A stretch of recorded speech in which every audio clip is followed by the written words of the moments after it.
नमस्कार दोस्तों, हमारे चैनल प्रशस्त एकेडमी 358 पर आपका हार्दिक स्वागत है। हमारे चैनल पर साहित्य और व्याकरण की विधाओं पर अभ्यास कराया जा रहा है। इन सब के प्रैक्टिस सेट हमारे चैनल पे उन्हें देखकर आप लाभ उठा सकते हैं।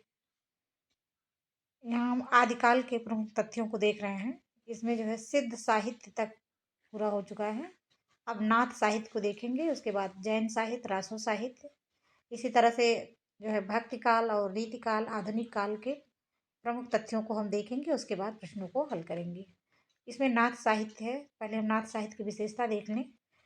नाथ साहित्य की प्रमुख विशेषता में हठ योग के साधना पर बल, कठोर प्राणायाम, कुंडली जागरण पर बल, सत्य के प्रति, यहाँ पे प्रति हो जाएगा, सत्य के प्रति निष्ठावान, समाज सुधार की भावना, शिव की उपासना पर बल। नाथ साहित्य गद्य और पद्य दोनों में लिखा गया है। पद दलित मानवता के प्रति गहन कारुणिक भाव, सामाजिक समता पर बल, खंडन मंडन शैली का प्रयोग, ज्ञान शास्त्र का विरोध और अनुभव ज्ञान पर बल। तो इस तरह ये जो प्रमुख विशेषताएं हैं आपको संत साहित्य में भी देखने के लिए मिलेंगी। पंडित राहुल सांकृत्यायन के अनुसार सिद्ध का विकसित रूप ही नाथ है। एक दिन एक वीडियो जो है कथन पे भी होगा, जो आदिकाल के प्रमुख कथन है डॉक्टर बच्चन सिंह, राहुल सांकृत्यायन, हजारी प्रसाद द्विवेदी, आचार्य रामचंद्र शुक्ल, जहाँ से हमें प्रश्न देखने के लिए मिल जाएंगे उन कथनों को हम देखेंगे, उन पर प्रैक्टिस करेंगे। गोरख सिद्धांत के अनुसार नाथों की संख्या 9 है, जिसमें है नागार्जुन, जड़ भारत, हरिश्चंद्र, सत्यनाथ, भीमनाथ, गोरखनाथ, चरपटिया नाथ, जालंधर नाथ और मलयार्जुन। अब इसमें से प्रश्न आ जाता है कि नाथों की संख्या कितनी है, तो 9 है। और प्रश्न आता है कि इनमें से कौन नाथ नहीं है, तो ये 9 नाम अगर हमको याद है तो हम पहचान जाएंगे कि इसमें से नाथ ये नहीं है। नागार्जुन प्रमुख रासायनिक माने जाते हैं। तो प्रश्न आता है नाथों में रासायनिक कौन माने गए, तो वो थे नागार्जुन। नाथ ईश्वरवादी थे और शिव के उपासक थे। ये इनकी विशेषता ये भी है कि ये शिव के उपासक थे, जबकि सिद्ध कौन थे, निरीश्वरवादी थे। उनके यहाँ किसी देव की पूजा नहीं की जाती थी। नाथ का अर्थ है इष्ट देव। नाथ में ना का अर्थ है अनादि रूप और था का अर्थ है यहाँ था का अर्थ है भुवन त्रय की स्थापना। अब देखेंगे प्रमुख नाथ कवि जो हैं उनका परिचय देख लें। मच्छंदर नाथ है। मच्छंदर नाथ या मत्स्येंद्र नाथ इनका पूरा नाम है। मत्स्येंद्र नाथ, मत्स्येंद्र नाथ। और इनका मूल नाम जो है वो विष्णु शर्मा है। गुरु इनके कौन थे, जलंधर नाथ थे। गुप्त नाम इनका भैरवानंद था और ये पिपलीश देव के उपासक थे। रचना में कौलगान निर्णय, अकुल वीर तंत्र, कुलानंद और ज्ञान कारिका। इसमें से इनकी चारों रचनाएं जो है महत्वपूर्ण है। कौल ज्ञान निर्णय तो बहुत बार पूछी जा चुकी है। फिर अगला प्रश्न है, अगले कवि जो हैं नाथ साहित्य के गोरखनाथ। गोरखनाथ कांगड़ा के निवासी थे। गोरखपुर इनका कार्य क्षेत्र था। ये निवासी कहाँ थे, कांगड़ा के थे, लेकिन इनका कार्य क्षेत्र जो था वो गोरखनाथ का गोरखपुर था। विभिन्न विद्वानों के अनुसार गोरखनाथ का समय, अब देखिए यहाँ पे यहाँ से प्रश्न आता है, जितने भी तथ्य दिए हैं सब प्रश्न है।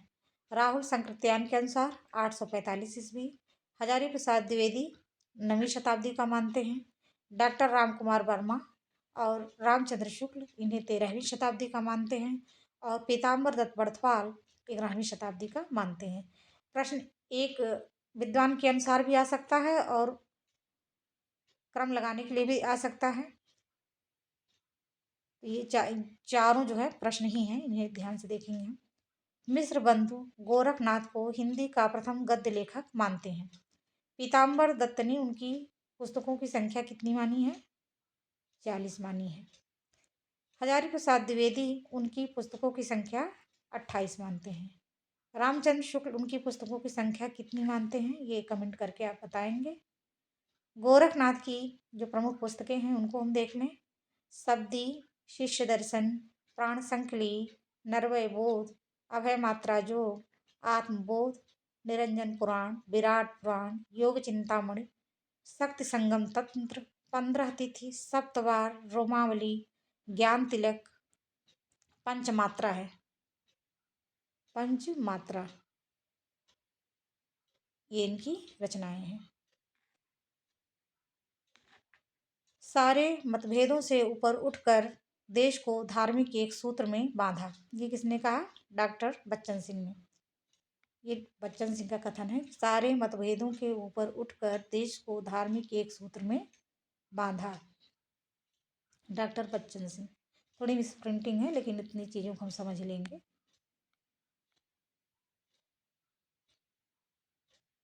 फिर है, गोरखनाथ ने नाथ संप्रदाय का प्रचार प्रसार भारत के पश्चिमी भाग में किया था। सिद्धों ने कहाँ किया था, पूर्वी भाग में। नाथ पंथ की अंत साधना का हृदय पक्ष शून्य था, उसमें प्रेम तत्व का अभाव था। रामचंद्र शुक्ल का ये कथन है कि नाथ पंथ की अंत साधना का हृदय पक्ष शून्य था, उसमें प्रेम तत्व का अभाव था। नागार्जुन, जालंधर, चरपट, जैन और सिद्ध, यहाँ जैन नहीं, ये नाथ और सिद्ध, नाथ और सिद्ध दोनों परंपरा में आते हैं। गोरखनाथ को जहर पीर भी कहा जाता है। 12 पंथी का संबंध जो है वो नाथ साहित्य से, 12 पंथी का होगा, 12 पंथी का संबंध नाथ साहित्य से है।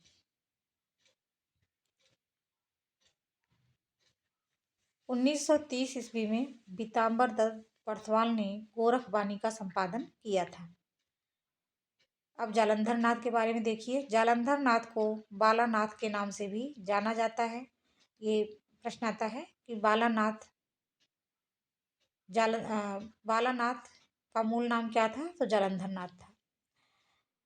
जालंधर नाथ का टीला जो है आज भी बालानाथ का टीला कहा जाता है, जो जालंधर में पाया जाता है। पद्मावत में बालानाथ और उनके शिष्य गोपीनाथ का उल्लेख मिलता है। ये भी प्रश्न आता है कि बालानाथ और उनके शिष्य गोपीनाथ का उल्लेख कहाँ मिलता है, तो जायसी के पद्मावत ग्रंथ में। रचना कौन कौन सी है जालंधर नाथ की, तो विमुक्त गीत मंजरी, हुंकार बिंदु चित्र और भावना क्रम। रामचंद्र शुक्ल के अनुसार सिद्ध की परंपरा से अपने को अलग करने वाले जालंधर हैं।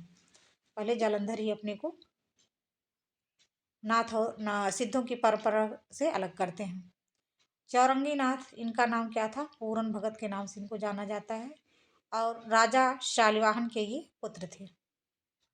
चरपट नाथ, इनका अन्य नाम चरतानंद था और इनकी प्रमुख पंक्ति है जो परीक्षा में पूछी जाती है, तांबा तोंबा दुई सूचा, राजा है ते जोगी ऊंचा।